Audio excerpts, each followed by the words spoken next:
मैं शशि प्रकाश, सहायक प्रोफेसर ज्योतिष, जूथालाल संस्कृत महाविद्यालय, मंझोलिया, पश्चिम चंपारण, बिहार। आज हम पिछले पाठ्यक्रम को आगे बढ़ाने का प्रयास करते हैं। जैसा कि मैंने आपको पिछले पाठ्यक्रम के दरमियान रमन नवरत्नम पुस्तक के परिचय से संबंधित कुछ महत्वपूर्ण जानकारी दी थी, जैसे कि उसमें जो मैंने आपको कुछ महत्वपूर्ण बिंदु बतलाया था वो मैं आपको बताऊंगा। लेकिन उसके पहले मैं फिर आज गणेश वंदना, जैसे मैंने आपको बोला था गणेश जी को नमन करके किसी भी कार्य को प्रारंभ किया जाता है, शुरुआत किया जाता है, तो ठीक उसी प्रकार मैं आज फिर गणेश जी को अंतरात्मा से नमन करके फिर से मैं आज रमन नवरत्नम पुस्तक से संबंधित महत्वपूर्ण बिंदुओं पे, जैसे आज महत्व पे, रमन नवरत्नम शास्त्र के महत्व पे चर्चा करने वाले हैं। उसके पहले मैं आपको पिछले पाठ्यक्रम के दरमियान में जो मैंने आपको उनका परिचय और चर्चा की थी उससे मैं संक्षिप्त जानकारी आपको दे दूं, फिर मैं आगे बढ़ता हूं।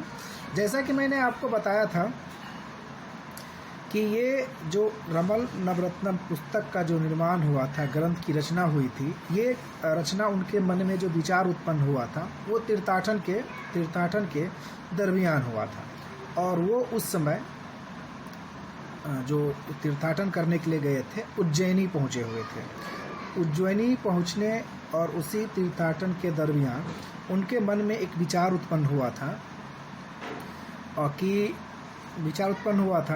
कि ग्रंथ रमल शास्त्र पर ग्रंथ रचने का विचार उनके मन में उत्पन्न हुआ था और उन्होंने रमल नवरत्नम नामक ग्रंथ की रचना कर दी थी। उसी तीर्थाटन के दरमियान में वो उस समय उज्जैन में तीर्थाटन के लिए गए हुए थे।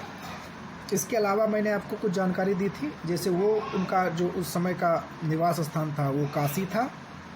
उनके माता का नाम श्रीमती अनुपमा देवी था और पिता का नाम श्री सीताराम थे। ये दो महत्वपूर्ण इसके अंतर्गत मैंने आपको बताया। और इसके अलावा है कि कौन कौन वंश से वो रिलेटेड थे, तो वो सब पे अभी नहीं, कल मैंने आपको बता दिया था। ये महत्वपूर्ण बिंदु था जिस पे मैंने आपको पिछले पाठ्यक्रम के दरमियान हमने आपको जानकारी दी थी। आज हम बात करने वाले हैं महत्व के बारे में कि इस रमन नवरत्नम पुस्तक से संबंधित परिचय तो मैंने कल आपको बता ही दिया था। आज महत्व पे चर्चा करेंगे, तो उसका महत्व क्या है उस पे मैं आपको क्रमबद्ध तरीके से आपको मैं बताने का प्रयास करूँगा। तो हम लोग अब बात करने वाले हैं महत्व पे।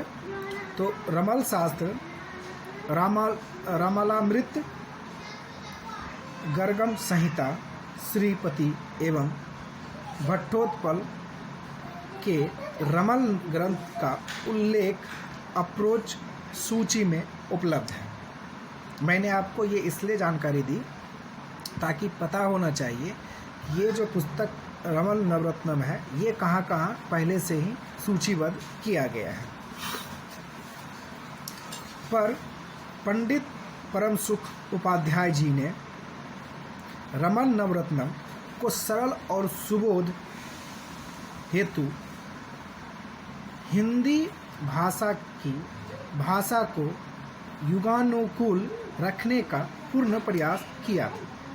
जैसा कि मैंने आपको पहले ही पिछले ही पाठ्यक्रम के दरमियान में बताया था कि रमन नवरत्नम पुस्तक का जो निर्माण हुआ था वो हिंदी को ध्यान में रखते हुए हिंदी भाषा में इस पुस्तक का निर्माण किया गया था, ताकि हम या आप इस पुस्तक को पढ़ के खुद समझने का प्रयास करें। और इतनी सरल तरीके से सरल भाषा में दिया गया है जो आपको समझने में परेशानी नहीं के बराबर होगी। इसलिए इसमें दिया गया था हिंदी भाषा की भाषा को युगानुकूल, मतलब युगों युगों तक इस भाषा का हम लोग जानते रहे, हिंदी भाषा को हम लोग जानते रहे, रखने का पूर्ण प्रयास किए थे ताकि हिंदी भाषा कभी छूट ना जाए। इसलिए इस पुस्तक को हिंदी भाषा में विवरण किया गया था, लिखित किया गया था। अब ग्रंथ में अबड़ी मतलब अरबी शब्दावली से संस्कृत मूल को भी कोष्टक में या विमर्श में दे दिया है। हिंदी के अलावा ग्रंथ में अरबी शब्दावली से संस्कृत को मूल में कोष्टक में या विमर्श में दे दिया गया, मतलब संस्कृत का भी कुछ न कुछ शब्दों को इसमें लिया गया है।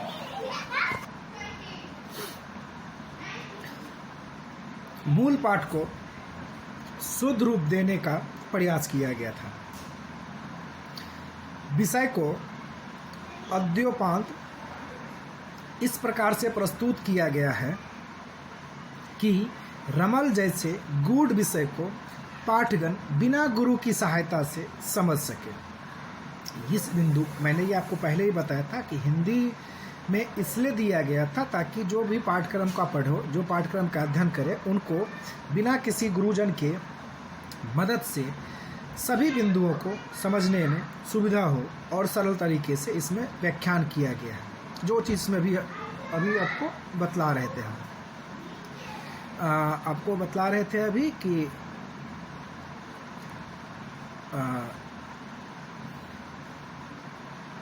हाँ, इस प्रकार प्रस्तुत किया गया कि रमल जैसे गूढ़ विषय को पाठगण बिना गुरु की सहायता से समझ सके।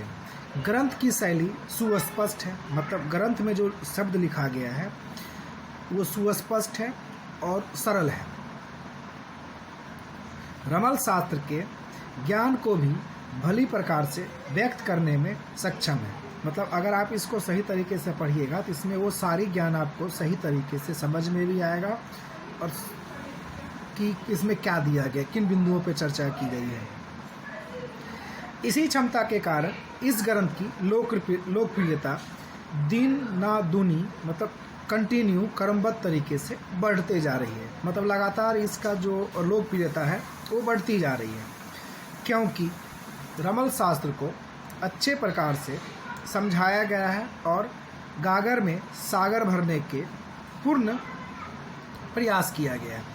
जो मैंने आपको पहले ही बताया था, इस पुस्तक में वो सभी बिंदुओं को एकत्रित करके डाला गया है और उसके साथ साथ इसमें संस्कृत से हिंदी रूपांतरित कर सारे बिंदुओं को सही तरीके से सही ढंग से सही शब्दों का चयन करके इसमें दिया गया है ताकि आप इन सभी बिंदुओं को पढ़ के समझ सके।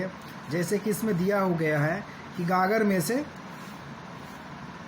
सागर भरने का पूर्ण, मतलब ये हो गया, कहावत है, लोकप्रियता है हम लोग के यहाँ, तो ये इसलिए दिया गया है कि हम सारे चीज़ों को जान भी जाएंगे और सरल तरीके से समझ भी जाएंगे बिना किसी गुरुजन या किसी के मदद से भी। तो ये इसलिए दिया गया था, इसीलिए इसका जो लोकप्रियता है दिनों दिन बढ़ती जा रही है। ग्रंथ का नाम रमन नवरत्न है, जो मैंने आपको पहले ही बता दिया था। रत्न का अर्थ रमणीय होता है, जो अपने आकर्षण गुण के द्वारा पाठक के चित्त को प्रसन्न कर देता है। मतलब रमन का अर्थ रमणीय, मतलब किसी भी चीज़ में आप मन लगा के काम कीजिएगा तो काम करने में मन लगता है, तो उसी को हम लोग रमणीय कहते हैं। उसी को ध्यान में रखते हुए इन्होंने कहा था अपने आकर्षण गुण को, मतलब जो किसी के प्रति लोगों का एक आकर्षण होता है, द्वारा पाठक के चित्त में प्रसन्न करता है। मतलब आप जब इसको पढ़ना शुरू कीजिएगा तो आपको इतना अच्छा लगेगा कि आप इसको पढ़ के अंदर से बहुत प्रसन्न होंगे और आपको बार बार ये चीज़ पढ़ने का मन करेगा। प्रथम अध्याय का जो नाम है संज्ञा रत्न है। इस पूरे नवरत्न पुस्तक का जो प्रथम अध्याय है उसका नाम क्या दिया हुआ है? संज्ञा रत्न। संज्ञा रत्न दिया हो गया है। इसमें 92 श्लोक हैं। इस संज्ञा रत्न में 92 श्लोक, मतलब 92 श्लोक हैं। द्वितीय जो पाठ्यक्रम है वो रत्न में 102 श्लोक है। फिर तृतीय जो भाग है उसमें आपको 39 मतलब 39 श्लोक है। चौथे पाठ्यक्रम में आपको 273 श्लोक है। पाँचवें भाग में आपको 50 श्लोक हैं, 50 श्लोक हैं। छठे भाग में 61 मतलब 61 श्लोक हैं। सातवां जो अध्याय है उसमें आपको 23 श्लोक है, 23 श्लोक हैं। और आठवें भाग जो है, आठवें पाठ इसका जो अध्याय है उसमें आपको 49 श्लोक हैं, 49 श्लोक से हैं। और 90वें भाग में आपको 126 श्लोक हैं। इस प्रकार इस पूरे पुस्तक में अगर हम लोग देखें तो 813 श्लोक अपने आप में विश्वासपूर्वक उपयोगी है। मतलब ये जो 813 श्लोक इसमें दिया गया है वो गागर में छागर जैसे छान के निकालने वाले विषयों को इसमें समाहित किया गया। और इसमें सबसे महत्वपूर्ण क्या है, ये तो हमने बताया ही कि 813 श्लोक किसी एक पुस्तक के लिए जो हिंदी में रूपांतरित हो और वो सभी बिंदुओं को टच करता हो, सभी बिंदुओं को छूता हो, जो हमारे उपयोगी हो, हमारे ज्ञान के लिए उपयोगी हो, हमारे जानकारी वर्धन के लिए उपयोगी हो, तो वो सभी बिंदुओं को इसमें चिन्हित करके इसमें दिया गया है श्लोक। और इस श्लोक का अर्थ जो है, अनुवाद जो है हिंदी में सरल और सहज तरीके से सही शब्दों का चयन करके इसमें दिया गया है, ताकि हम किसी भी गुरुजन के बिना इस बिंदु को, इस पाठ्यक्रम में श्लोक जितने सारे दिए गए हैं उसको हमको समझने में सहूलियत हो। इसलिए इस पाठ्यक्रम का जो उद्देश्य था, महत्व था, मैंने आपको एक संक्षिप्त जानकारी आपको दी, ताकि आपको ये पाठ्यक्रम पढ़ने के दरमियान में अगर किसी भी प्रकार की परेशानी हो तो पूछ सकते, लेकिन मेरे समझ से इस पाठ्यक्रम को पढ़ने में परेशानी नहीं होनी चाहिए।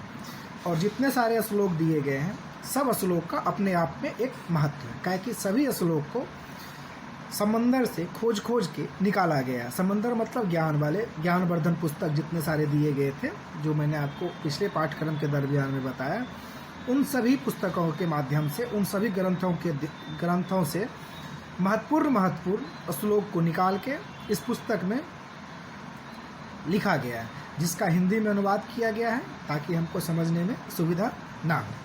आप इस पुस्तक का अध्ययन करें और इसका लाभ उठाएं। तब तक के लिए धन्यवाद।